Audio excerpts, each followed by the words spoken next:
What's going on, Knicks Nation? Today's date is Monday, January 25th,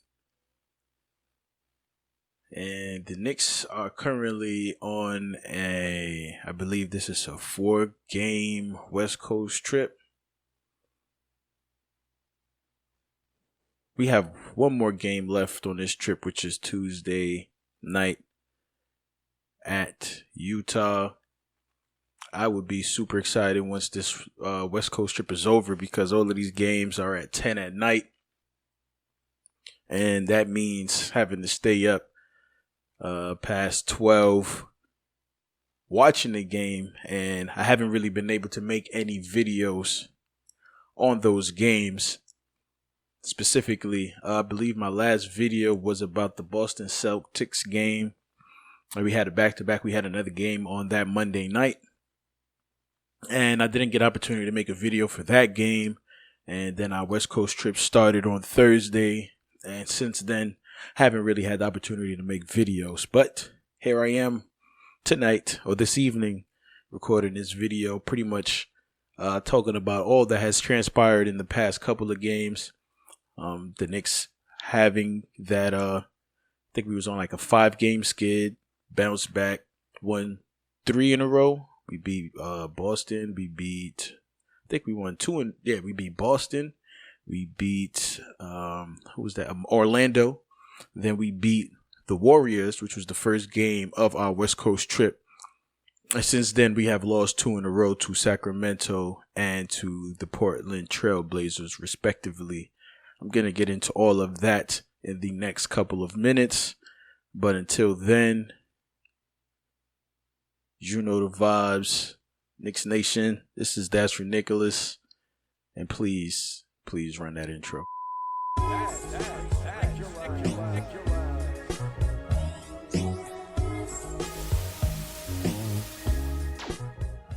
Yeah, so what's going on, y'all? Before I get into the video, I would just like to say thank you once again to all my subscribers. I am now at 33 subscribers. 33 subscribers.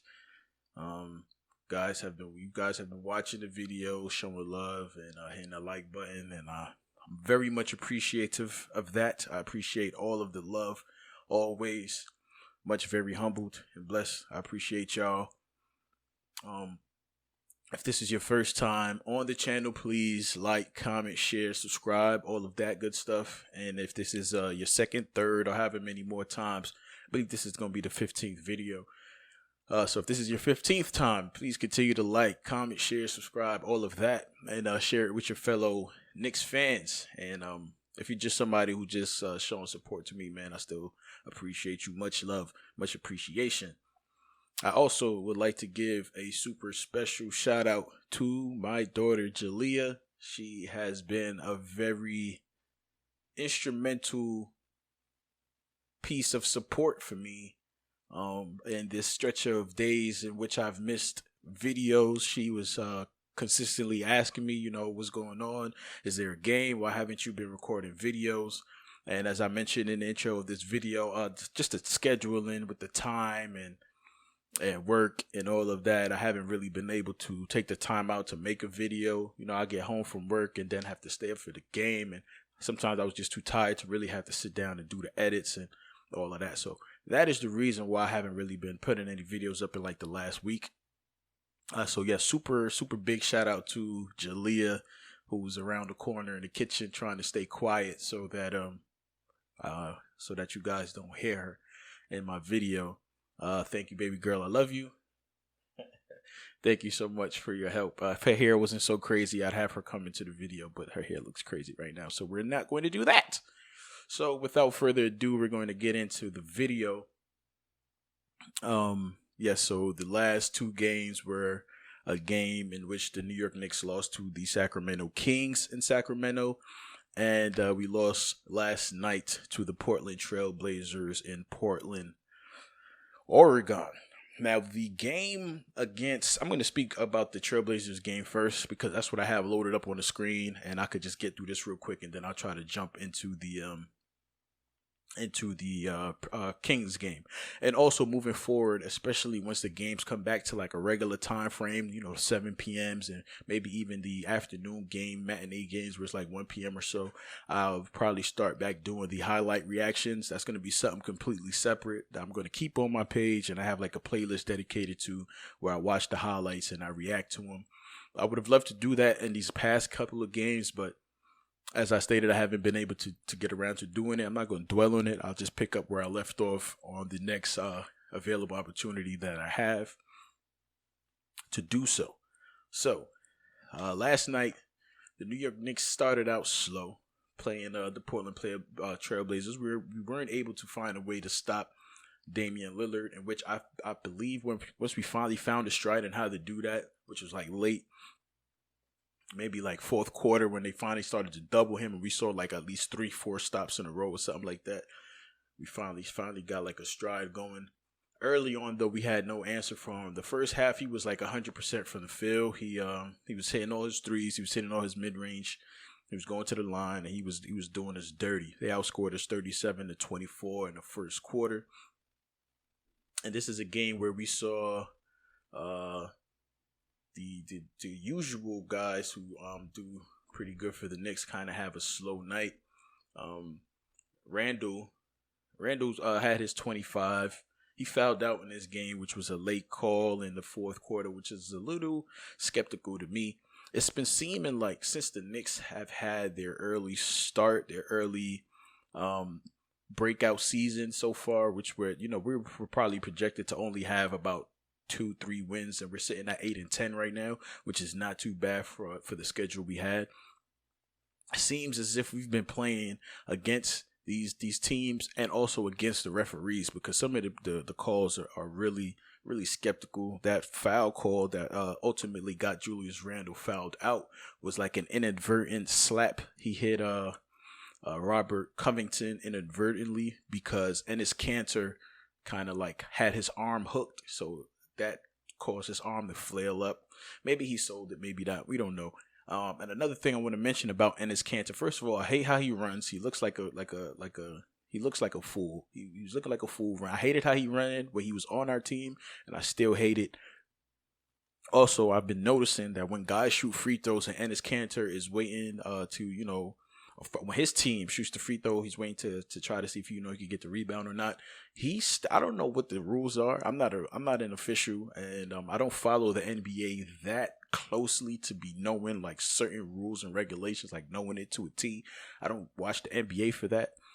You know what I'm saying? So I really don't know, but it seems to me that he takes a step before the ball is even released. I thought you had to wait until the shooter releases the ball before you can make any moves. And it seems as if Enes Kanter takes a step into the paint as the player is initiating his shot. Like, so before the shot even goes up to their face, as the player goes up, Enes Kanter is already moving, and I think that should be a violation.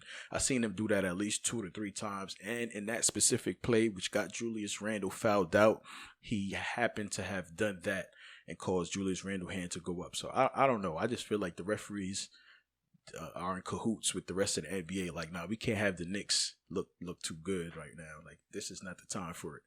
But either way, Julius Randle had 25 points. He had 2 steals. He had 5 assists, 7 rebounds. He had 5 turnovers, which is bad. It's usual Julius Randle mishaps. He was 10 of 11 from the free throw line. I think this is a back-to-back game where he shot about around that area where he was like perfect from the line up until like the end of the game, something like that. So shot 90% or 90.9% from free throw.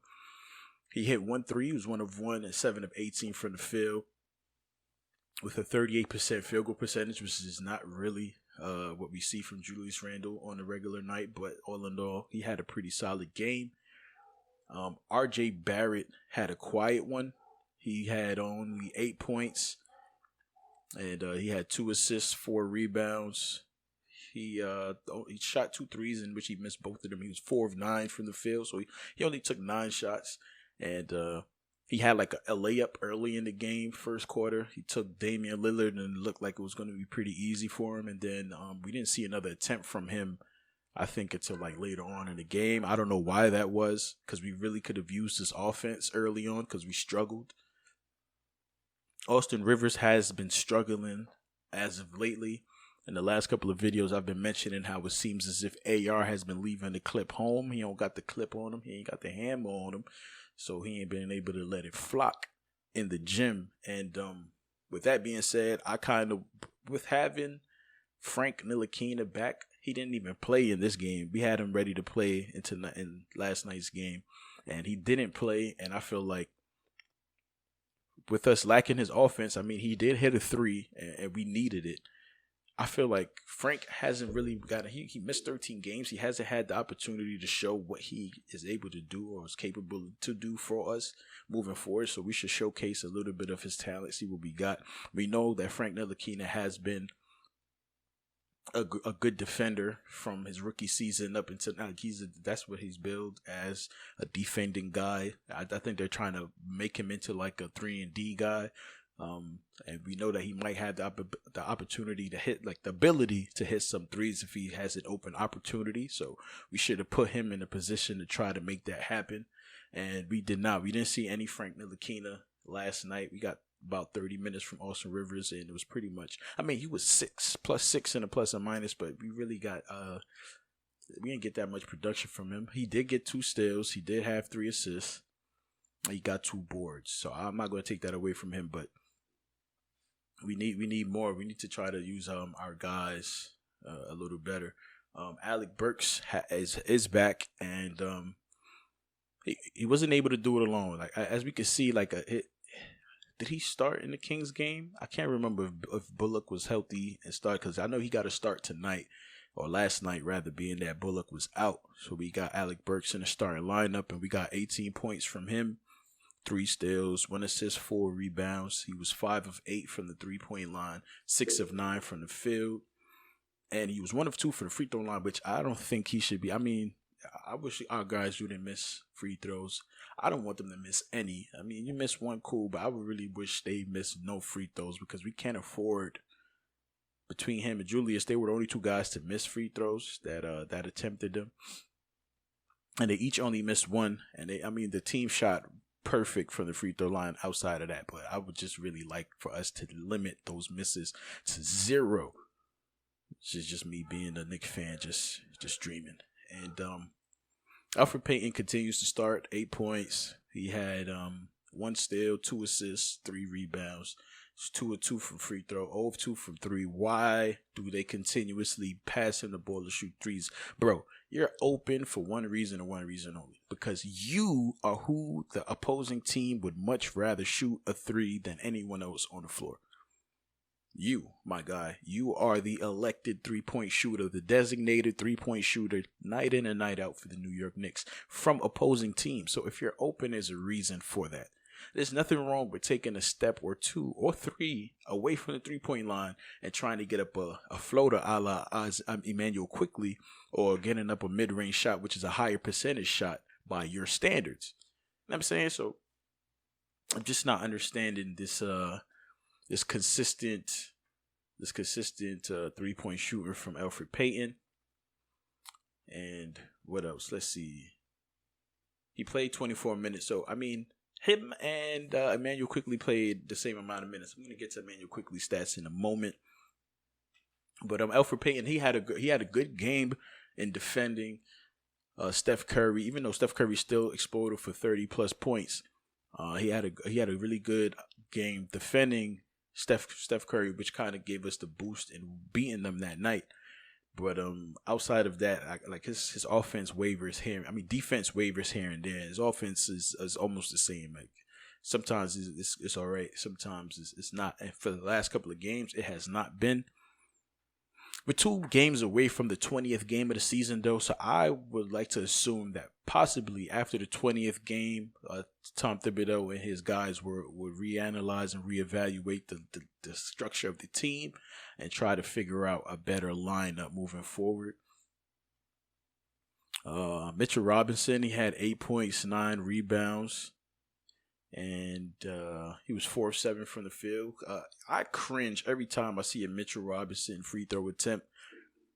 he's gonna have to work on that because at his size, height, really, not so much his mass pause, not so much like his body weight, but like his height is just a threatening height for other players, opposing centers. There's nothing they can really do with him. Like once the ball is up, he's gonna get those lobs, he's gonna get those rebounds and those putbacks. I'm saying so that's gonna cause teams to foul him, be it inadvertently or unintentionally or intentionally, because especially once knowing that going to the line he's going to split or miss both free throws, they'd much rather send him to the line. And he's going to have to work on that if he's going to thrive in the NBA as a big man. He's kind of one of those big men that the NBA have gotten away from. The big men of today are guys who are going to stretch the floor with their shooting capabilities, or we got the Nikola Jokic kind of guys who can shoot and they can facilitate. So Mitchell Robinson hasn't really shown himself to be that kind of guy, although they do bring him up to the top of the key to kind of run offensive plays every now and then, to give him the ball so he could pass the ball off and stuff like that. But that's about as far as his facilitating goes. It's like a kind of like a decoy almost, and not really, because nobody's expecting him to do anything up there because he's not going to shoot it. And Noel's had a pretty decent night. He had 6 points. He had a steal. He had an assist. He had 11 rebounds. Knox, quiet. He's been quiet for the past couple of games. He only put up three shot attempts. And he missed all three, which were 3 threes that we needed. We really needed those, and he kind of dropped the ball on those.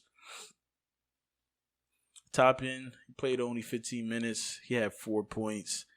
I would like to see us possibly get a little bit more out of Toppin. He haven't gotten the opportunity to show and prove that he was meant to be a top 8 pick, which is something Tyrese Halliburton. A lot of fans I'm seeing is saying, "No, we should have drafted Tyrese Halliburton. That's the point guard we needed." Blah blah blah blah blah blah.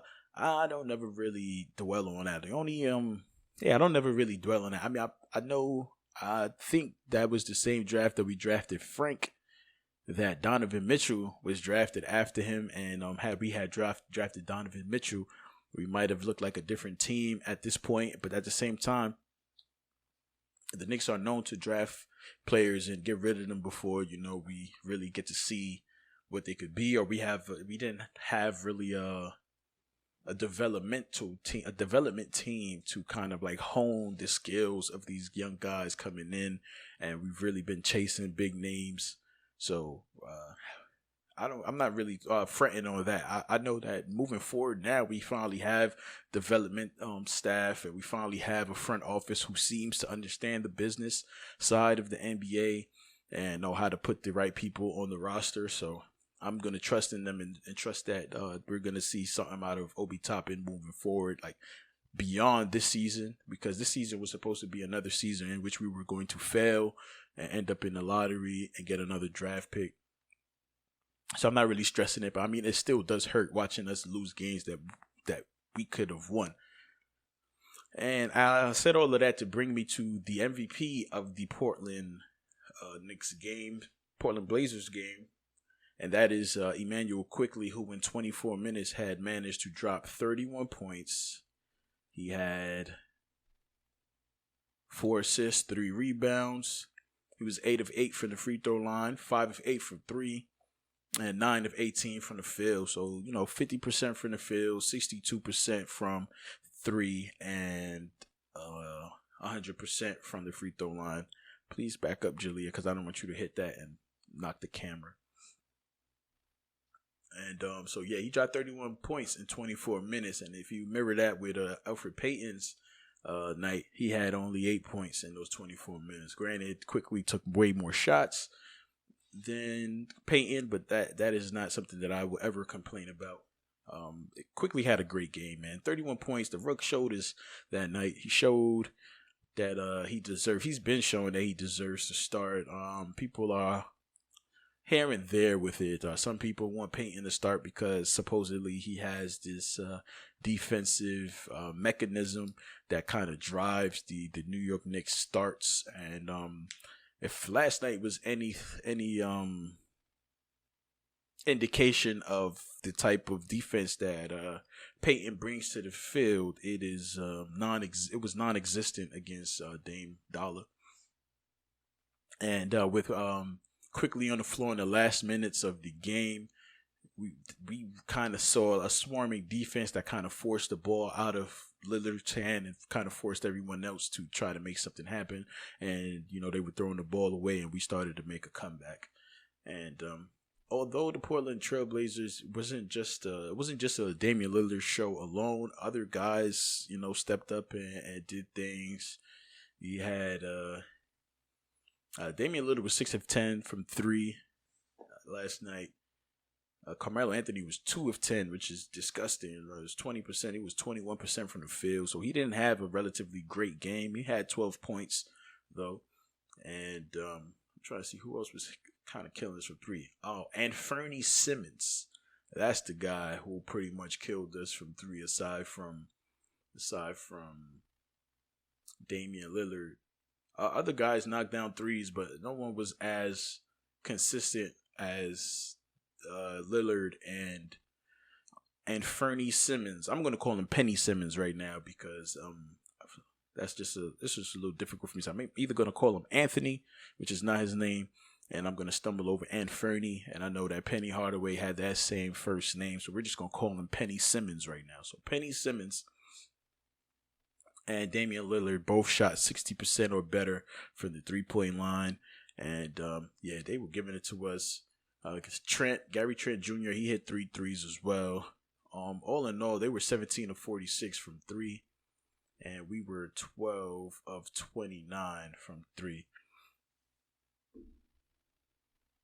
And let's see, we shot a better percentage than them from the 3-point line, but they obviously shot it at a higher volume than us, so they made more than us. And the game really boiled down to the last minutes because we cut the lead down to, I think, I think the biggest, let me see, what was the biggest lead? I think the biggest lead they had over us was like 21. 25. It was 25. Their biggest lead was 25. And we did manage to have a 4-point lead over them, but it wasn't enough. And obviously turnovers continue to be a problem for us. We had 12 to their 11. And I don't care that the 11, a lot of their turnovers came a little further, like later on into the game. And we outscored them in the third and fourth quarter. Like the second half, we did our thing. We only lost by 3 points. But if you look at the first and second quarter where they outscored us 37-24 and then 33-26, that kind of shows you that the number one defense in the league just don't really have it like that. They try to expose us. I really didn't want us to lose this because I didn't hear it, but I've been seeing reports from people mentioning it in this Facebook group that I'm in, and also other areas where they say that Damian Lillard kind of threw shade at the Knicks and the Knicks' defense, and pretty much saying that our play isn't sustainable and all of these things, and the Knicks' reputation around the league isn't great, and I really wanted us to win this game just to shut him up, because the last time he said something silly talking about Steph Curry, like, oh, he's now seeing that what it means to carry a team because he no longer has KD and Klay Thompson is out. And then they faced Steph Curry and the Warriors, and Steph Curry, I think he dropped 62. He dropped a high number of points on them boys. They killed them pretty much. Long story short, they smoked them. And I was just like, yeah, this should be another night where we make Damian Lillard eat his words. Look, Damian Lillard is a beast. I like him as an NBA player. He's one of my favorite NBA players in the league. I have many. I like a lot of players, but my team is the New York Knicks, obviously, so I don't really go around expressing my love for other NBA players. Just really talk about the Knicks. But he is one of my favorite guys in the league. I love the dog in him. I love how hard he plays. I love the fact that he wants to stay with the team that drafted him and try something and bring something to that city. And I respect all of that, but I also feel like sometimes he be feeling himself a little bit too much. know what I'm saying, yes, you are a very capable scorer. You are somebody who be you got to be game planned for. Like, dude, like teams got a game plan to play against Damian Lillard, but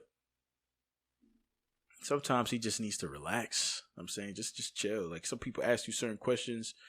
You know what I'm saying? You just give a regular answer. You don't really. I mean, once again, I didn't hear it. I don't know what he said, but it seems as if he was trying to come at us a certain kind of way. And then for us to lose, it just kind of further makes him. And in the way that because he killed us. He had 39 and he barely missed until like late in the game. So it was looking like he was going to have way more than that. I thought he was going to drop like 50 or 60 on us. I ain't even going to lie.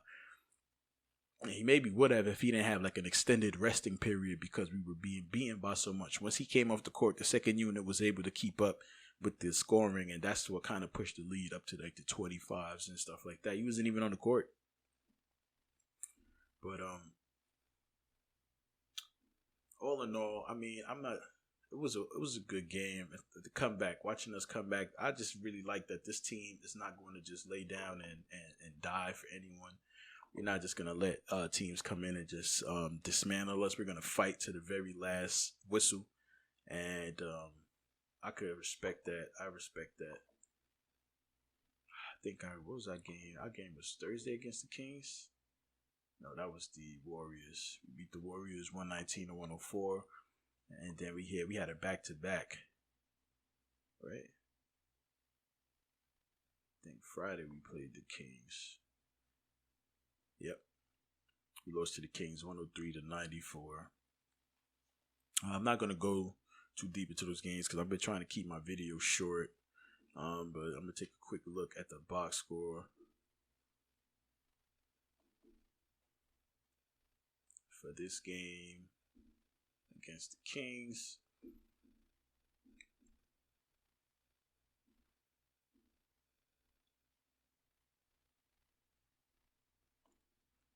Julia wanted to be around while I do this video. I figured that she wouldn't be able to do it. Now, she has been quiet, but she's just doing a little bit too much. She almost knocked my lighting over. She almost knocked the camera over not too long ago. I think next time I'm going to have her removed from the premises so that I can do my video in peace. But, yeah, the Kings game, RJ Barrett had a good game. He had 21 points. He was 2 of 2 from 3, 8 of 17 from the field. Julius Randle was 26 points, 15 boards, 10 of 11 from the free throw. Yeah, so it was the same as last night.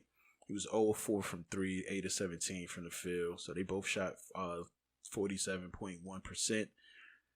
Reggie Bullock in 21 minutes had 0 points. He had 2 assists, 3 rebounds. But he attempted 0 free throws. He was 0 of 1 from 3, 0 of 3 from the field. So, he could really come out of that starting lineup if you ask me. We could just throw Burks in there and have Kevin Knox come in off the bench and see what he could give us. Elfrid Payton was 3 of 12 from the field, bro. 7 points, 3 of 12 from the field, 0 of 1 from 3. I don't know why he consistently throws up threes. I'm just getting tired of seeing him do that. Alec Burks off the bench. He had a hard, I don't want to say a horrible game. It was pretty bad from the field, though. He was really bad from the field. He had 9 points. He had 1 block, 2 assists, 5 boards.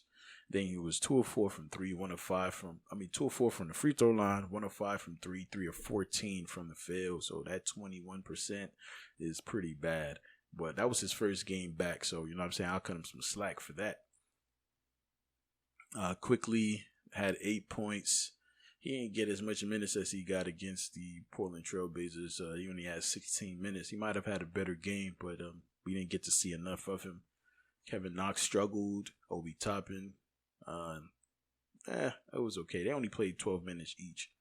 So, and Tyrese Halliburton only has 16 points, but everybody is making it seem as if, oh, you guys should have drafted him. We could have. He hit a clutch 3 down the stretch, and first of all, his shot is kind of ugly. Quickly shot is kind of ugly too. I don't know if they need to work on it, what they need to do, but it just looked funny. It looked funny to me. But he was 2 of 7 from 3, 7 of 13 from the field. De'Aaron Fox 7 of 20 from the field, 3 of 7 from three. I mean, they hit shots when it mattered, and I guess that's what kind of solidified that win for them. Down the stretch, there was a moment where we were like making the run, and they had Marvin Bagley holding Julius Randle. Julius Randle was too much, as he is for many players, but he was much too much for Marvin Bagley.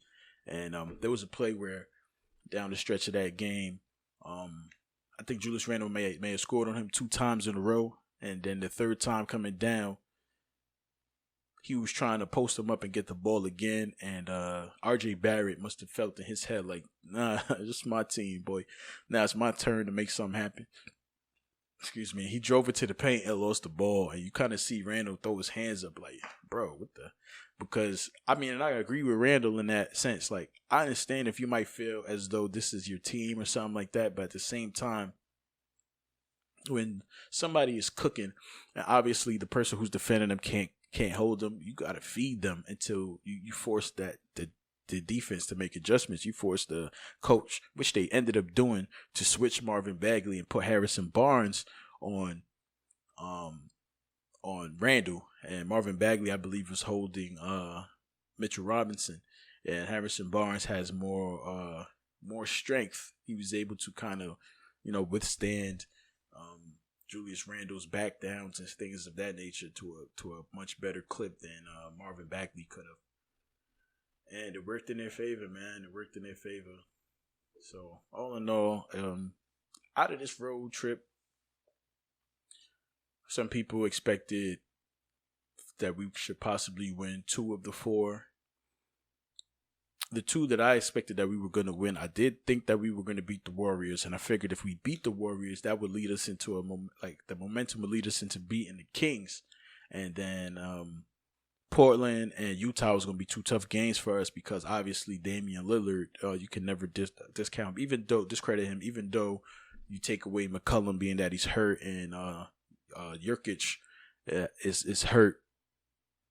What's his name? That's how you say his name, right? Nurkic. I think it's Nurkic. Or whatever. He's hurt. So I'm like, all right, they're missing some people. Maybe you could get that game. But it ended up being a close game towards the end. So you could kind of see that them missing McCollum's offense kind of gave us opportunity to win that game. But Utah, I know it's going to be a tough one because we stole one from them already earlier this season. And I know they're going to probably go a lot harder on us tomorrow night. I'm so thankful that the game is not a super late game. It is at 9 p.m. I am off Wednesdays, though, so I'm not really too worried about that. But it is going to be at 9 p.m. and not 10 p.m., so I'm happy about that. I might have the opportunity to do a video tomorrow night after the game and get right back into the fold of things. So, yes, we are 8-10. Utah are 12-4, so tomorrow night's game is going to be pretty interesting. And then after that, I don't think we play again until Friday. I think we're off until Friday. Let's see. I know we don't play Wednesday. We don't got it back to back. Do we play Thursday? We don't play Thursday. We play Friday. Yep. We play Cleveland on Friday, which is a game that we could possibly win. But just off the way that we end this road trip, it probably will determine whether or not we can come into. No, they coming to us. They coming to the Garden. So we're gonna see.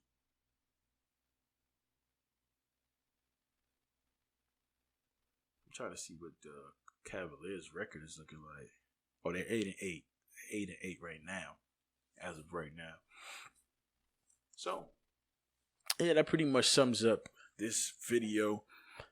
I'm going to try my best to not ever I'm going